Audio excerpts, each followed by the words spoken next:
What's going on, everybody? It's Neil from 2AF. New gun unboxing video today. We've got the Defense SPR III. So if you can't tell just by looking at it, this is designed to be more or less a scoped carbine style rifle. If you were looking to get a gun with a red dot sight or something like that, this might not be the best fit. Certainly you can do it, but I don't think that was its intention. So we'll start from the back of the gun and show you what we've got. Magpul PRS Light stock. Now the PRS Light stock is part of Magpul's PRS line of stocks that have been out for, I don't know, probably not 20 years yet, but probably getting there. Previous gens and the newest gen of the standard PRS stocks have manual knobs that you can adjust and get your height here and your length here. This one is a good bit less expensive and substantially lighter than the previous PRS stocks or the standard PRS stocks. But the PRS Lite has those adjustments. You just have to use tools. Now you do need two different tools to do it. I do wish that they would make just one tool to do all the adjustments. I think that would be smart. I'm sure there's some reason that some engineer said don't do that.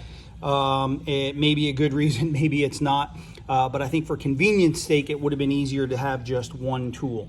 I've already loosened these, so we don't have to do that on camera, but I will turn it over. So this middle screw here, out of these 1, 2, 3 screws, the middle screw here, once you loosen this, you can get your length. So this pulls in and out. This is all the way collapsed, all the way in. This is all the way out. So I don't know how many inches that is, but that's probably, it's probably a couple inches or so of adjustment that you have there. Now, the screw that's in here, I don't know if you can see that. That is the same Allen screw as this one. Once you loosen this one, now your height comes up and down. Right? So higher, lower, and you have several different positions in here that you can adjust this.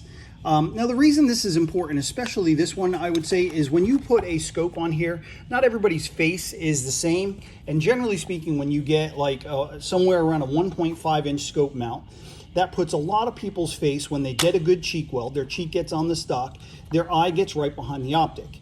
If your eye is not right behind the optic, you can have problems with parallax and finding the reticle correctly. And so you can adjust this to your individual face to make sure that it's at the right height once you get everything set up. Same thing with the length of pull. You can adjust that as well. And then finally, the different screw are these two back here. Once you loosen those up, this is now adjustable as well. So PRS stock has lots of adjustment for you when you're shooting scope carbines, which is great. Moving up a little bit, underneath here, one of the things about PRS Lite is it fits on an adjustable stock tube. So if you wanted a different stock, right, you could just take this off and you'd have your regular 6-position tube on here, and you can put anything else that goes on an adjustable 6-position tube can go right on there. If you did that, you'd have access. I can see the QD swivel that's on here. Daniel Defense has done pretty decent job staking. I've seen in years past that the staking was pretty light. It does look to be better now. We've also got their ambidextrous, I think it's called the grip and rip charging handle. So ambidextrous charging handle that's got area built up here for gas. Ambidextrous safety, standard style safety, and 90-degree standard style safety, but it is ambidextrous. We've got Daniel Defense's grip, which some people really like and some people really don't like, and then some people just don't care about. It's easy enough to change your grip, but keep in mind, if you do want to change this Daniel Defense grip, the trigger guard is built in. So if you want a new grip, you're going to have to get a new trigger guard as well. It is a skinnier grip, which personally I like. Skinnier grips allow me to get more of my finger on the trigger. If the grip is fatter and my hand's coming back here more, my finger is moving away from the trigger more, and I can't get my finger, or as much of my finger on the trigger as I generally prefer. Speaking of the trigger, It is a Geisley SSA trigger, so one of Geisley's more popular two-stage triggers. We'll check this to be clear. All clear, safety's off, and you can see the two-stage trigger here. If you don't already know, if you ever hear something that says a two-stage trigger, that just means that you have this first stage here, right? That's the first stage. Let's get closer. That's the first stage. Very light, you know, probably pound, pound and a half, probably somewhere under 2 pounds. And you can pull this, but then it stops. And then the remainder of the trigger weight is after that, and it's usually going to be very short and very crisp past this first stage. And then the second stage is where it breaks, right? So that was very short and very little added pressure to what I had already put on it. And then, let me see, so I pulled the trigger and held it, and then you'll see the reset is very short and light. And that's your reset. It resets very short and light and right back on that second stage, so you're ready to pull the trigger again. PRS light, QD, good stake, ambidextrous charging handle, ambidextrous safety, Daniel Defense grip with built-in trigger guard, Geisley SSA trigger. Onto the lower, fully ambidextrous lower. So we have magazine release, bolt catch, and release on both sides of the gun. Magazine release, bolt catch, bolt release, and then of course safety and a workable charging handle on both sides of the gun. Standard bolt group in here. Daniel Defense lowers, it's a standard lower profile. So Daniel Defense lowers typically have a slightly flared mag well.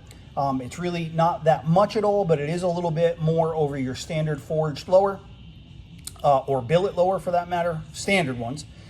So if I was picking between one that had a flared mag well and one that didn't, I'd probably always go for the one that did, especially if it wasn't too big and bulky like this one. I don't really prefer the big and bulky ones, but that's just because my style shooting doesn't necessitate, my style of shooting doesn't really need that. Let's just say that. Standard upper receiver, standard forged upper receiver with T marks on here. Nothing really special about the upper receiver, but now we'll get into the rail. Now, we've talked about the Daniel Defense RIS III rail before, and this is just another version of that.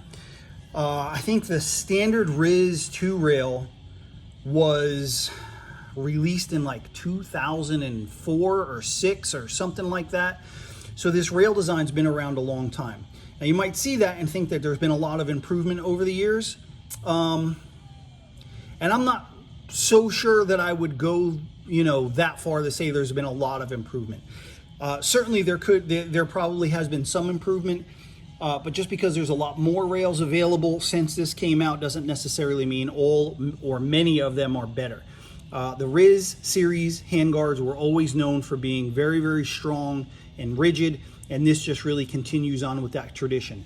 In fact, the 6 screw bolt up here, 1, 2, 3 here, and 3 on the other side.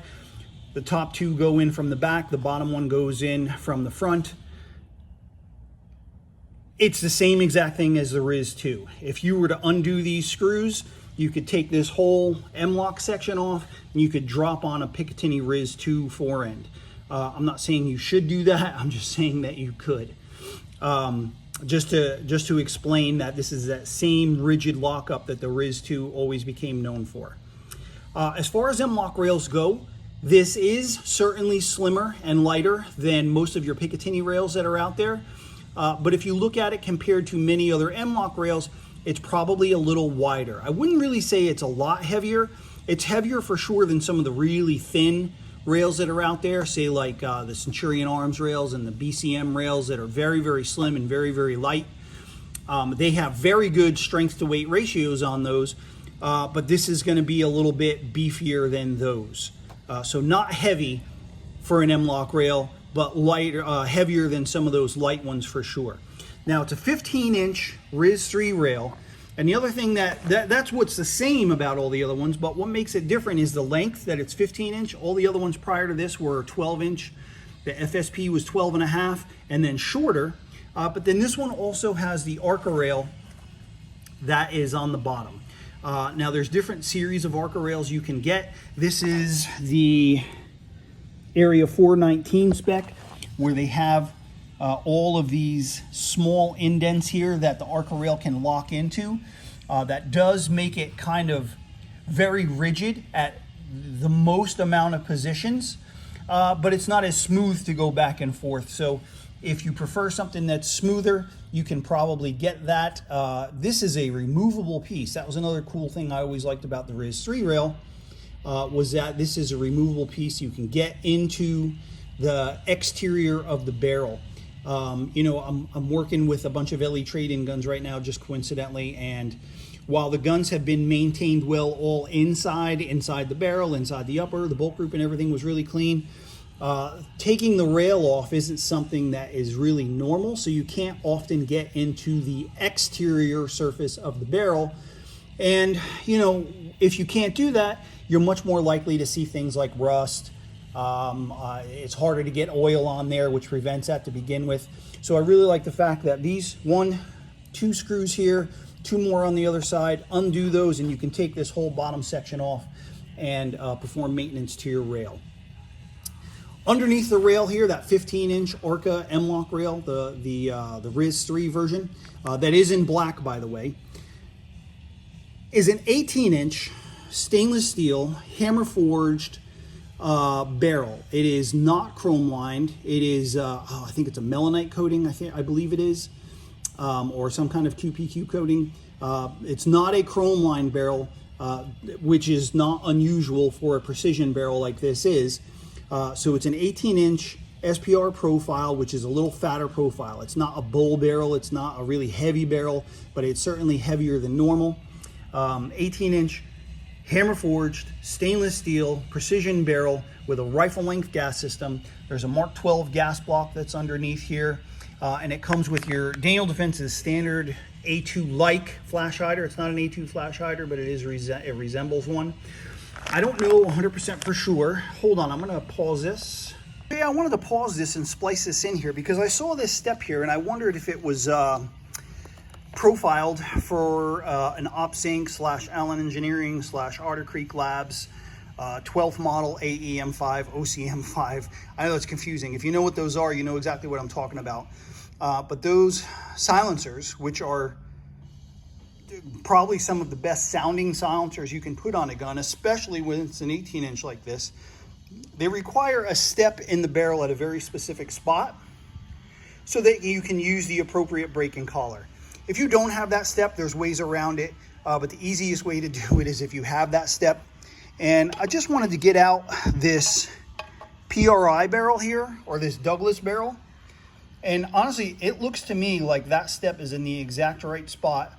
This one is for sure set up for that style brake and collar, and this looks exactly the same to me. So this appears to me that it is the appropriate length for one of those brake and collar setups for the Allen Engineering, Otter Creek Labs, or the original OpSync style suppressors.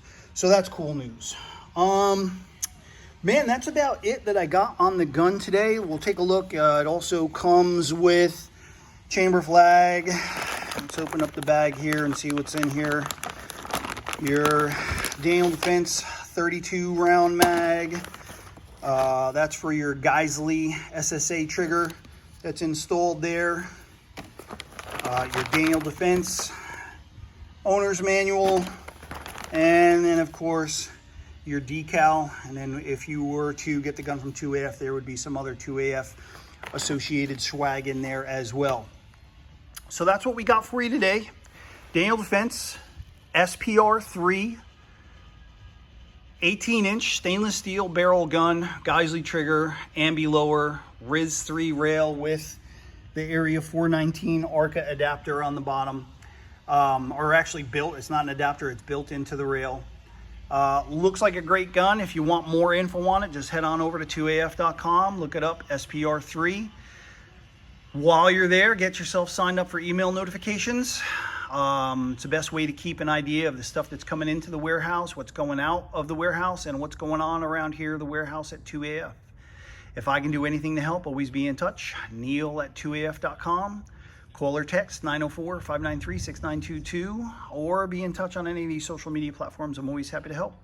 All right, guys, thanks for watching. Daniel Defense SPR III. Check them out.